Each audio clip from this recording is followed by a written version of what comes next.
Okay, so why don't we get started? I do want to thank everyone here for joining us.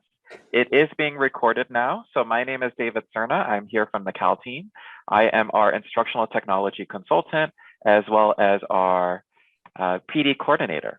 So I really wanted to thank Dr. Wynne for joining us today. And this is called Journaling for Self-Care, part of our self-care series, really to help you in these times, especially with the pandemic, just to think about your own mental health and how you can really affect change in your own life, and then hopefully also for your students as well.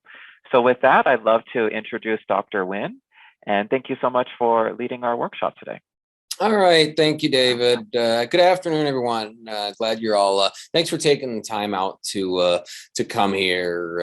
I know the weather's a little dreary, but hopefully it'll be on the upswing relatively soon. So, all right. So this is journaling for self-care, and this came about in this topic came about in a conversation between David and myself. And I've worked with C.A.L before with doing other topics, but self-care has been a big hot button issue. I mean, as we all know, during the pandemic, during these difficult times, and I found that a very good self-care practice in my own life has been journaling. And I'm a writing instructor. I'm a writing person, so naturally it is going to track that writing is going to help me in that area with the self-care. But what I wanted to do first is I always like to start out a lot of my classes and presentations like these with a free write, where you just write without stopping, and you just sort of stream of consciousness. And just the question is, have you ever kept a diary or journal? What does it feel like doing that? And if you haven't kept a diary or journal, what are some other ways that you've engaged in self-care? And if you want to post it, there's a link to this Padlet over here. Just take about 5 minutes and just write what you can, and just feel free to post on the Padlet. And, all right. So does anybody have any questions before we proceed? I don't have access to the Padlet for some. Oh, here we go. Okay, I can. All right, I can also put it into the chat for you as well. David just put it. Thank you. Oh, okay, cool. Thanks, David. All right, so yeah, take about 5 minutes and just to journal what you can, and we'll talk. All right, any questions? Thank you so much, Craig. And then maybe we can share the Padlet on the screen. Yeah. Let me do that. Yeah, let me do that. Excellent. And for everyone here that's on the call, the Padlet link is in that chat box. Thank you. Everybody can see it? Yes. All right, awesome.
About another minute.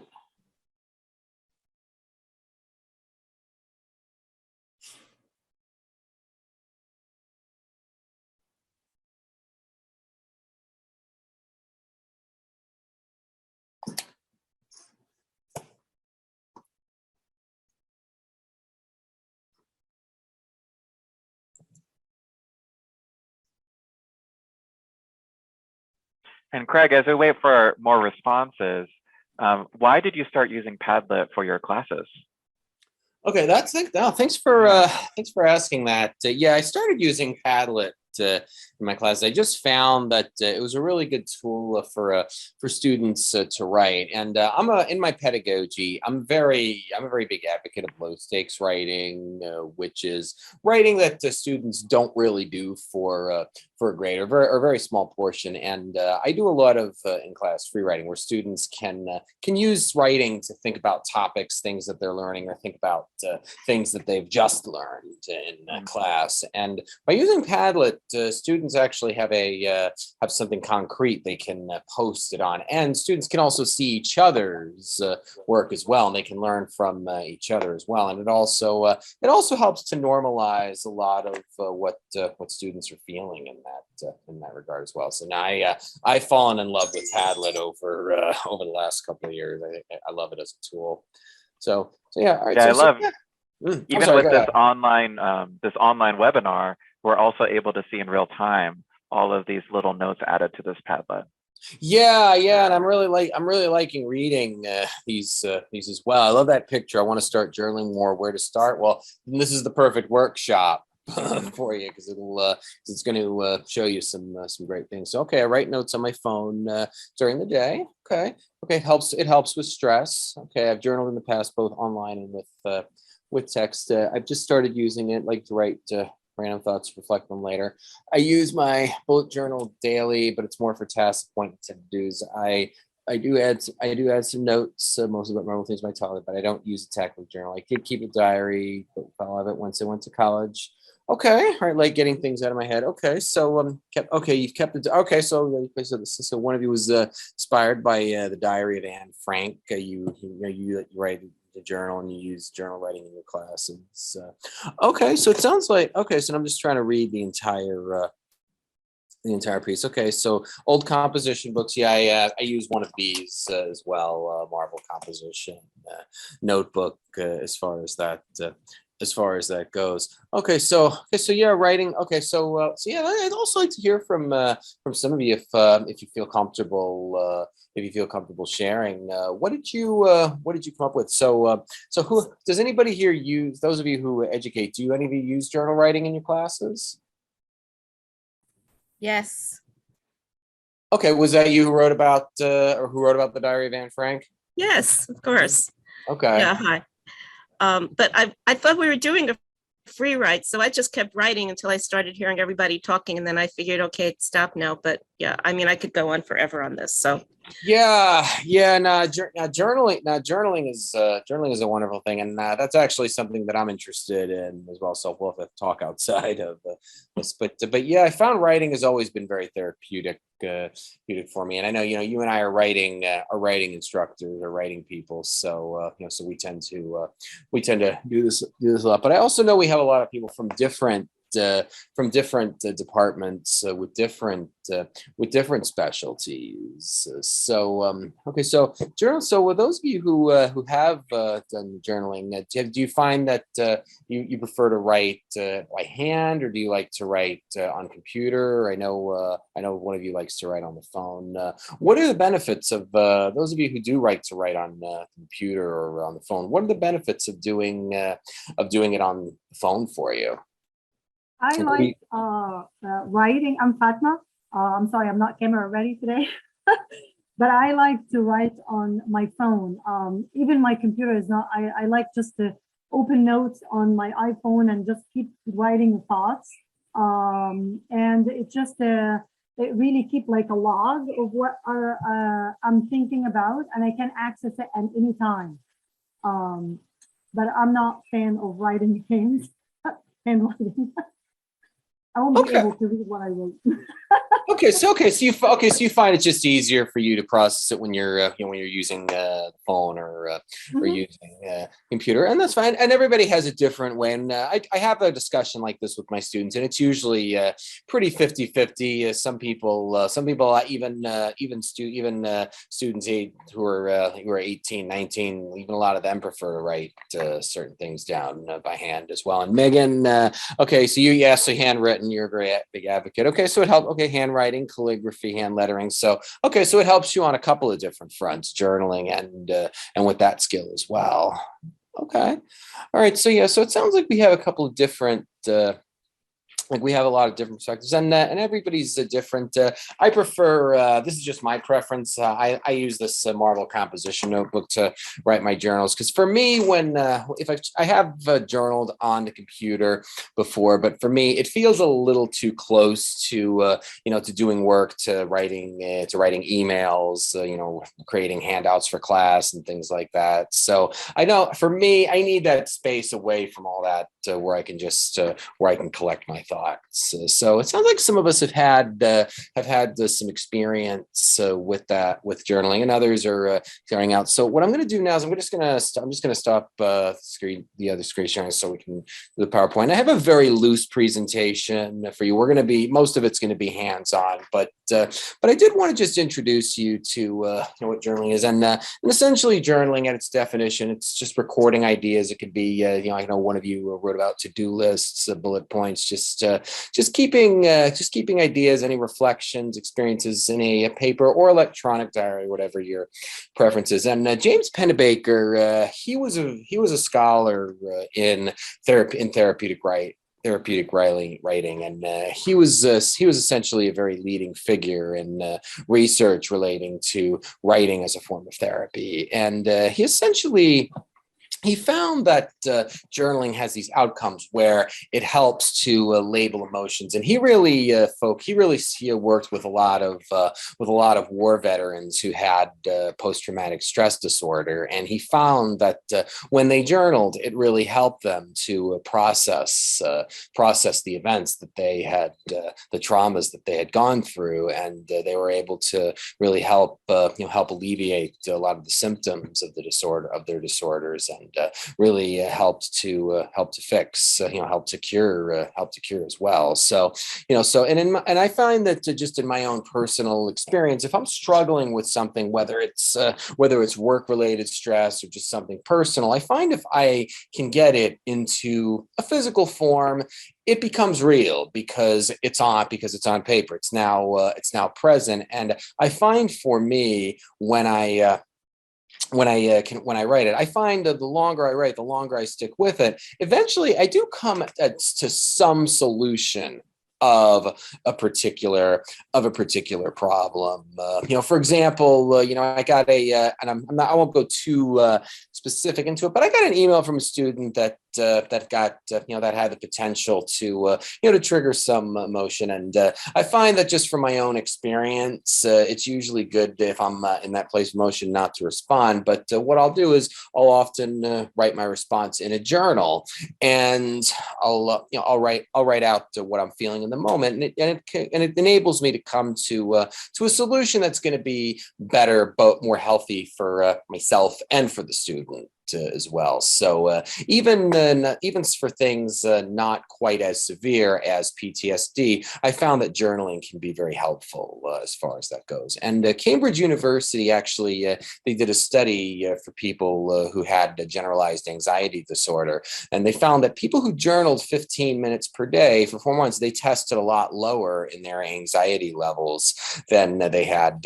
starting. And it can also help with brooding. And I'm not a psychologist or a therapist, but if we encounter some event or some interaction that can get us upset, and we could start easily brooding about it. I find sometimes it's very helpful to brood into the journal, to use writing as a way to process it, and about 99% of the time I feel a lot better as a result. It also creates awareness of things that I might not be aware. Sometimes, in the case of this particular student, I was able to empathize a lot more effectively with what that student was going through. I had to get out of my own emotions and to try to get to the student side of the street as far as that goes. It helps to regulate those emotions. It encourages opening up. Because if I'm opening up onto a sheet of paper, it can be a first step to opening up to another person, and it also helps a lot with physical health as well. All right. So does anyone have any questions about that? Anything you want me to elaborate on, or any comments at all?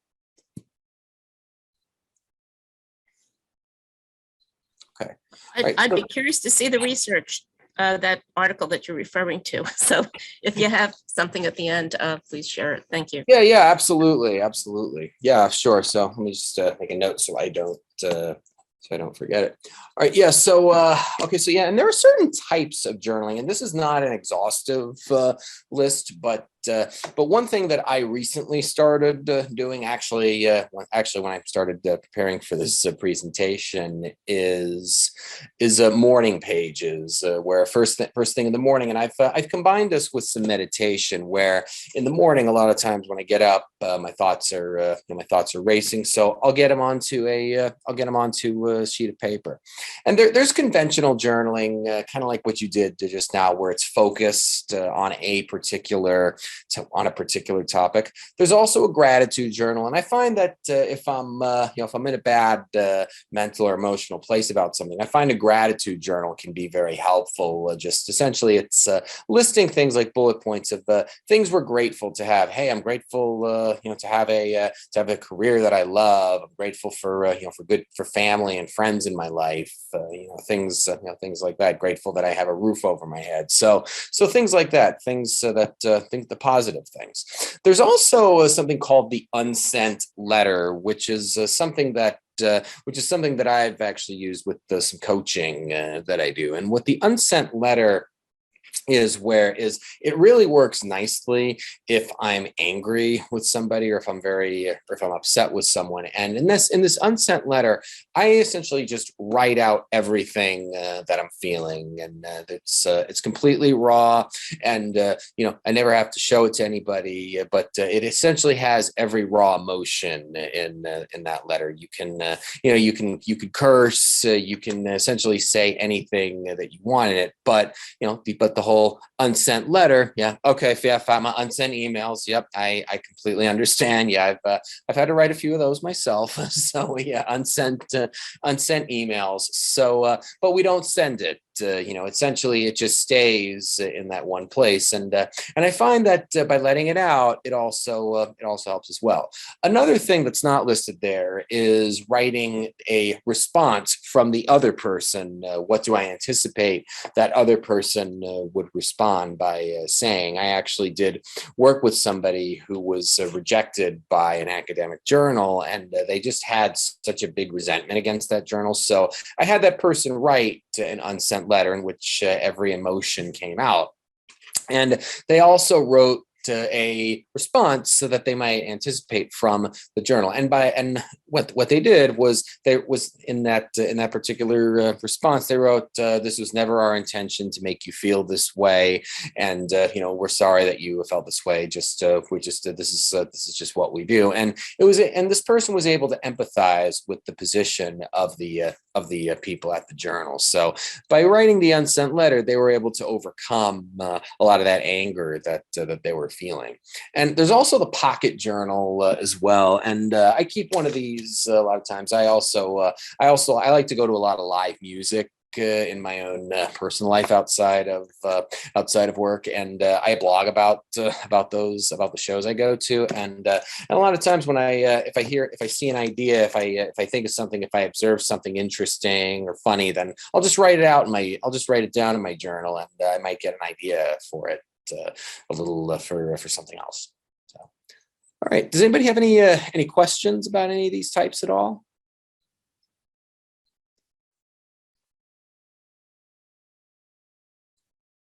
Okay. All right. So next thing is how to start journaling.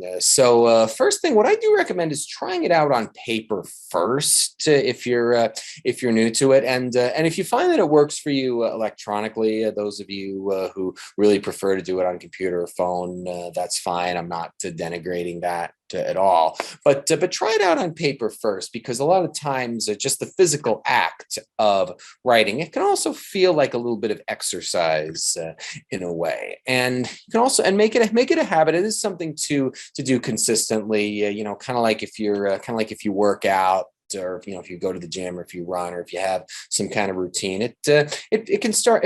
Starting it is the first step, and just working on making that a routine, just trying to be consistent with it, and also keep it short. Don't feel compelled like you have to write anything huge. It's really just about something that's coming out of you. If it's 2 or 3 lines, or if it's just a few sentences, or if it's just a couple of bullet points, that's fine as well. This is one of those writing exercises where you really don't need to achieve excellence or perfection, because you're the only one who really has to see it. The only big thing is just to be as honest as you can, and to do what feels right to you.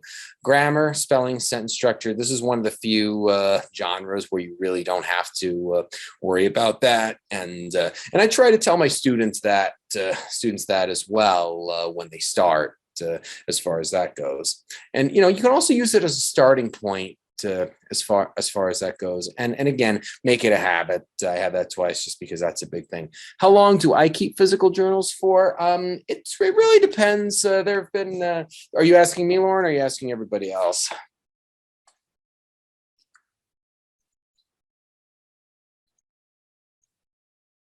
Okay. All right. Yeah. So me, I have a few that I've had for years, just like Helene as well. So yeah, and I find it interesting. Okay. So Megan, you like to digitize yours. So you kept all yours. So Dr. Brown, okay, a few months. So yeah, it's different for everybody. And I also find that it's interesting too. Do any of you take photos of your summer? Have any of you ever gone back and read any of your journals that you've written, say, months or years ago? Okay, you have, Helene. Okay, you have, David. All right. What do you feel, or what do you think when you look at those? It really puts things in perspective. That's about all I could say about that. But I find it useful because, for example, if you have children, if you save your journals for a really long time, you could share your journals of what you went through when you were whatever that age is with your children.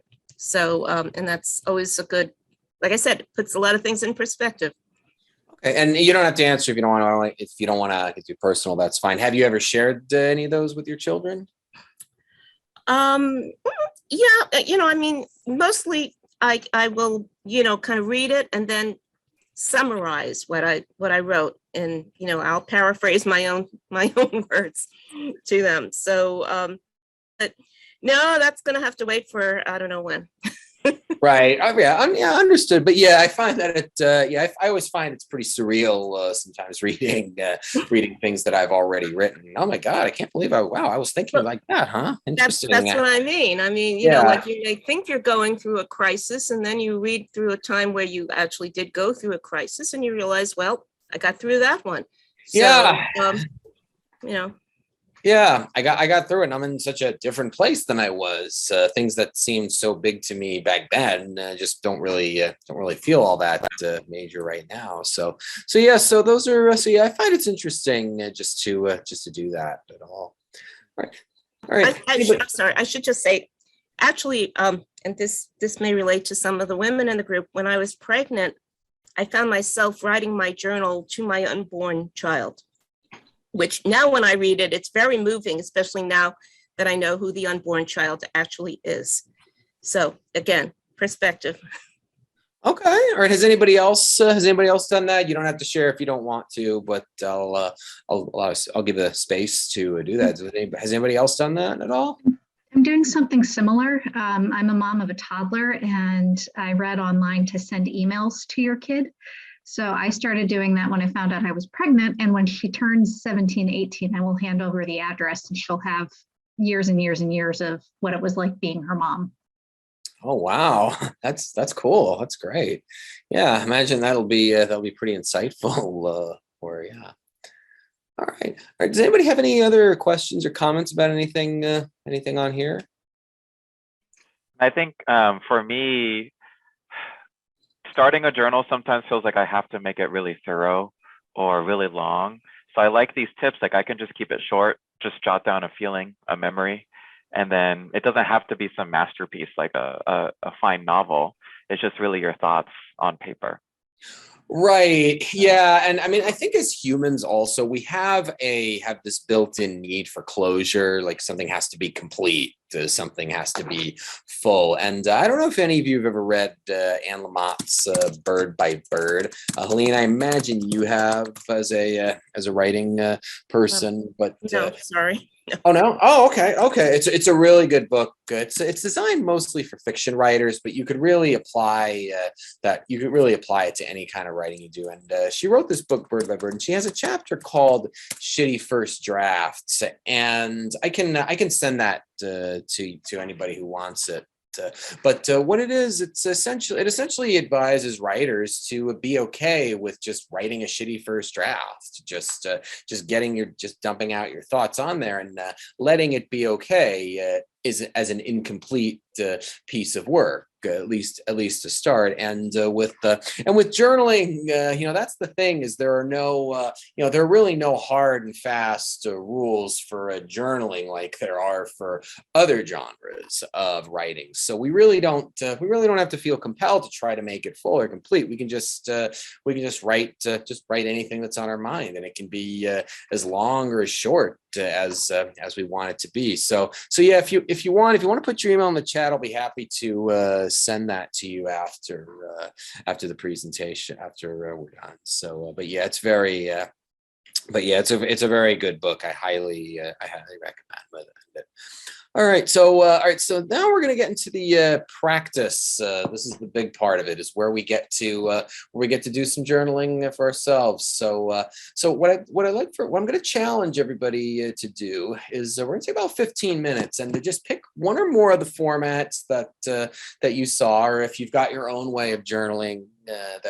If you've come up with your own, that's totally fine as well. And just write for 15 minutes, and there's no topic, there's nothing at all. You can write about anything you want, just anything. Maybe if there's something stressing you out, with respect to what's going on at work, on in the office, or just anything personally, or just if you've been tinkering with any ideas that you might want to get down into a physical form, you can do that, and when you'll have an opportunity to share if you want to do so.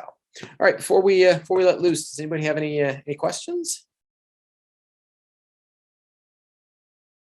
All right. We will see you in 15.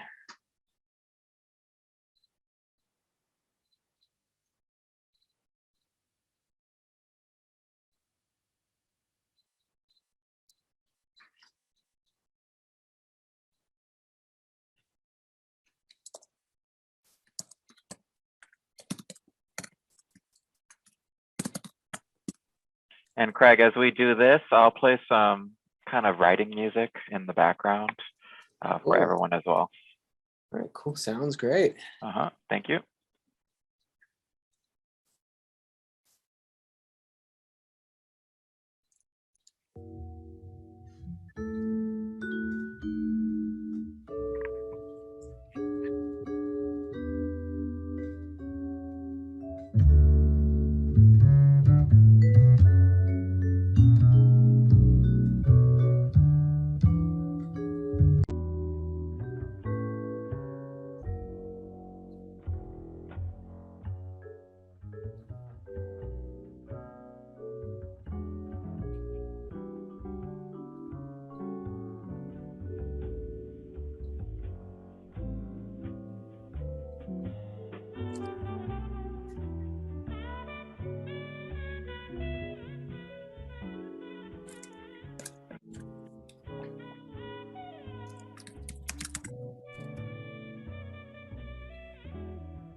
All right, how's everybody doing?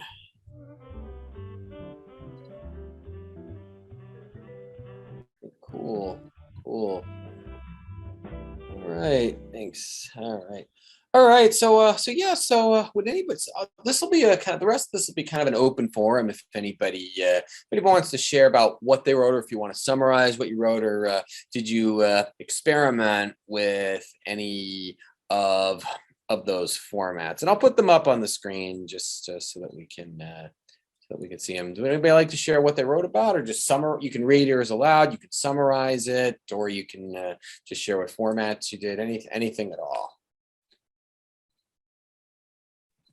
I can share something. So what I found myself doing, because usually if I write journal, it's kind of my leisure time where I'm sitting on my own. I don't have anything to worry about. I would write more about emotional things I want to talk about.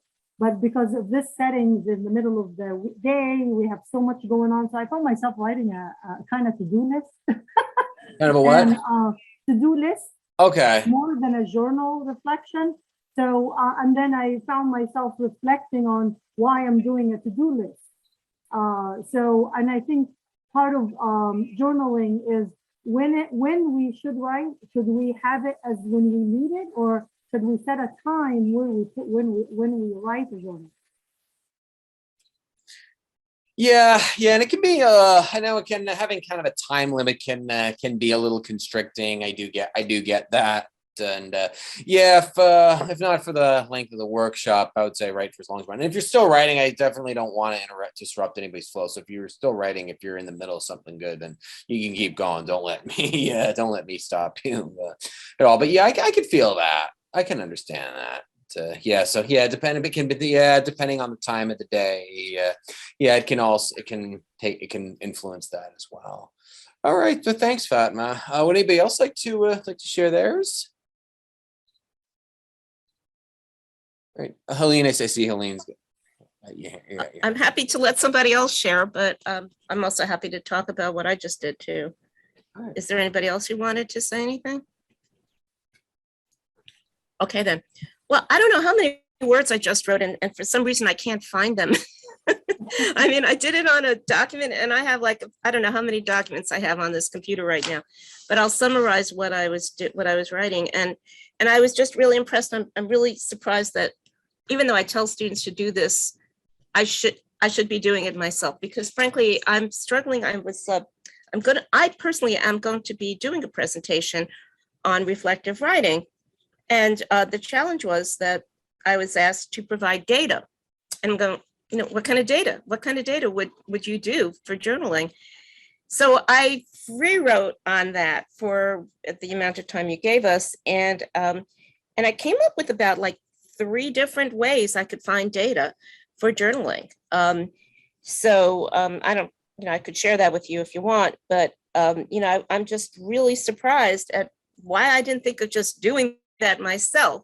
This really affirms this process of, giving yourself even 15 minutes. Again, I think I wrote at least 500 words just now. I'm not sure I was going to do a word count, but I'll have to go back and see if I could find that document again. But meanwhile, it did generate a lot of ideas for me to pursue this topic of how to go further with finding data on the benefits of journaling. So thank you for that. Yeah, thank you. And actually, we'll be in touch with you because I'm actually very interested in that myself. And so it sounds like this that gave you an opportunity to relate that to some work you're doing. And I actually during my journaling, I actually found out came to something myself, where I'd like to do some kind of academic research on the benefits of journaling. How, I'm not quite sure, but it gave me a good space to actually come up with that particular idea. So I discovered a benefit right there, and you never know where that can lead when you allow yourself that space to just let your thoughts get into a physical form. All right. Would anybody else like to share what you wrote about, or just summarize it or anything? Okay. All right. So Lauren, I journal about next steps in taking more charge of my mental health. That's excellent. Yeah, that could be a very good, reflective tool as far as that goes with with our own lives. Yeah. All right. Thanks, Lauren. Would anybody else like to share what you wrote about at all? All right. Oh, Dr. Brown, I'm sorry, I missed you. I missed what you wrote. The music made me write about things that made me happy and calm down. Okay, so yeah, music can do that as well. And I actually wrote my journal. I was actually pretty entertained by Megan's and Lauren's responses on the music. Make me want a cocktail. It just made me laugh. Lauren's emoji of the cocktail glass. I was pretty entertained by that. So yeah, and that actually leads to a question. Does anybody here, those of you who do a journal, do you listen to music while you journal or while you write? Okay, all right, cool. Thanks, David. I'm gonna save that myself. Okay, yeah, you do. Okay, for me. Yeah, and I see Fatma as well. I love to play music that doesn't have any lyrics. More instrumental music like that jazz we were listening to calms me down. Also, it's not distracting. It's more helping me to think. Yeah. That's good. Yeah, I felt very soothed by that music. So thank you for that selection too. Okay, yeah, Helene, Fatma. All right.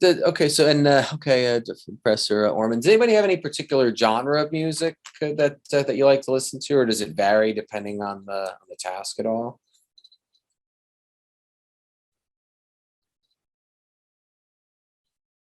Okay, light jazz, classical. So classical, soft music. Yeah.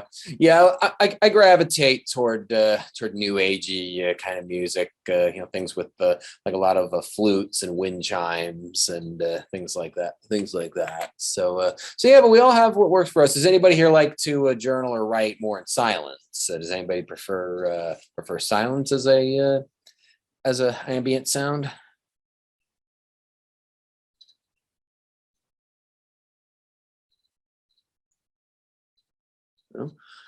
Okay, yeah, just a question, and I think we all have our own preferences. All right, anybody else? We still have about 5 minutes remaining. Does anybody else want to share about their experience, about what you wrote about? Did you want to summarize or experiment with any of the formats at all?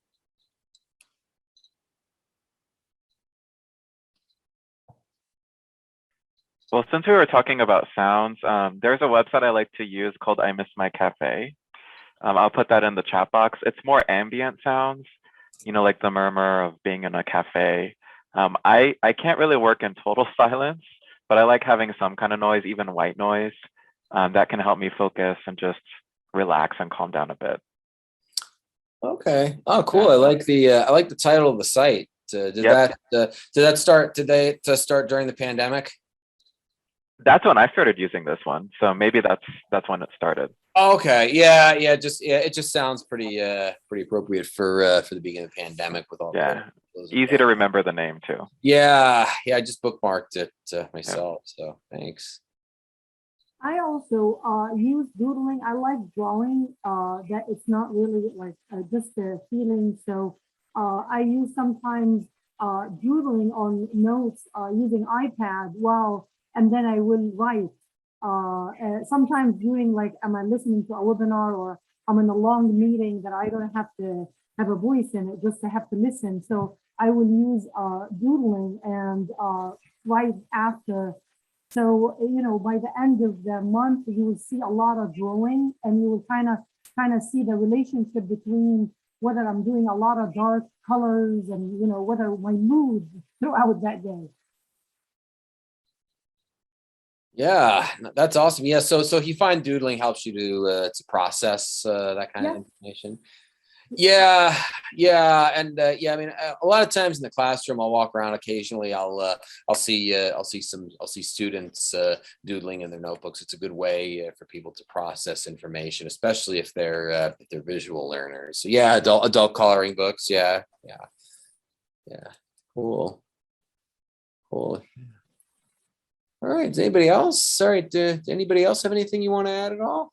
And I also put an article in there earlier up in the chat. I forgot to mention it about some of the research involving some of the health benefits of journal writing and how that's helped people with with anxiety and with trauma, with the disorders related to trauma. Yeah, I do the same thing, Elaine. Yeah, I doodle too during meetings. I find it helps me to process information. All right. Does anybody else have anything you want to add at all? Craig, do you have any recommendations for getting started with journaling in terms of, I've heard of sites before in the past that have kind of a prompt for the day or kind of like a guiding reflection statement where you can respond to that. Do you have any recommendations or?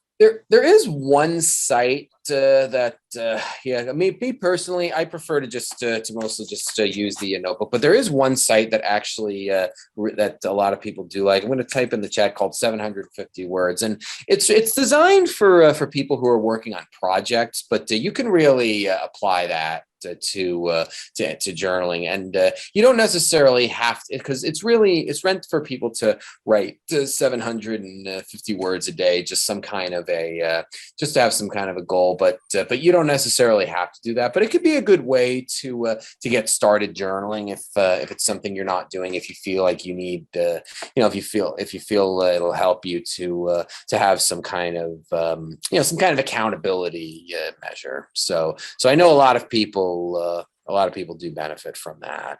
So yeah, that's one great recommendation. That's a good one. Thank you.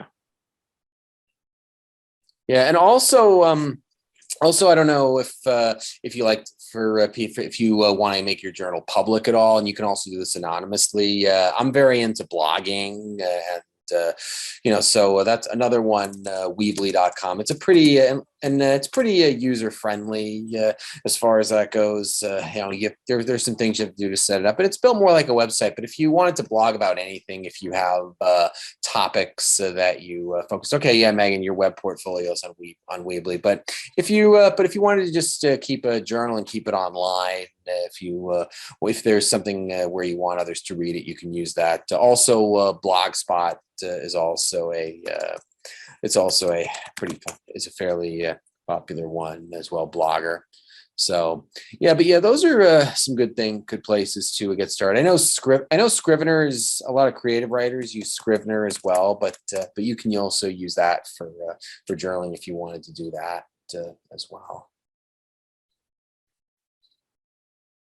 But yeah, really the best way to start is to just, it's kind of like starting a new routine. Like if you're starting like an exercise routine, that's the hardest part is getting it started.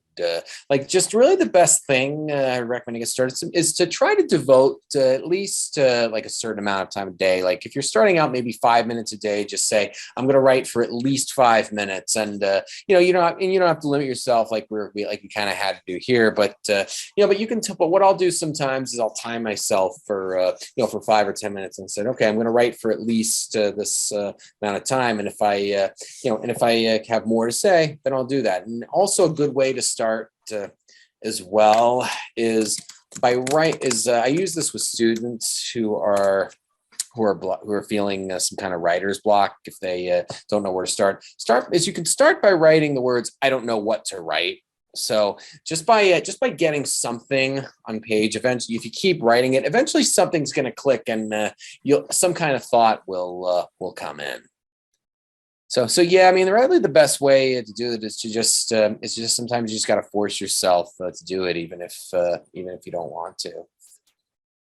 Yeah, and it's also good to try to experiment with times. If you're a morning person, then you can just try in the morning. I started by writing at the end of the day as I'm winding down, and I'm just reflecting on everything that's happened. And I've recently added in I wouldn't call them morning pages, but more like morning lines. Yeah, so some good resources. Yeah, and thank you so much, Craig. I think this has been such a relaxing webinar, so I really thank you so much for working with us to lead it. For everyone here, you can save the entire chat. If you look at the chat box, click on those 3 dots in the lower right corner. That will save the chat on your computer. I also just want to put a couple links in the chat box for us. Number one, Professor Craig Wynne is an extremely valuable resource, so if you do want to email him, I have put his email there. If you do want to sign up for any of our office hours or other professional development that we offer here at Cal, just click on that link, the second one. The third one is our YouTube channel. I will be posting this shortly on our YouTube channel. You can also find our other webinars on there as well.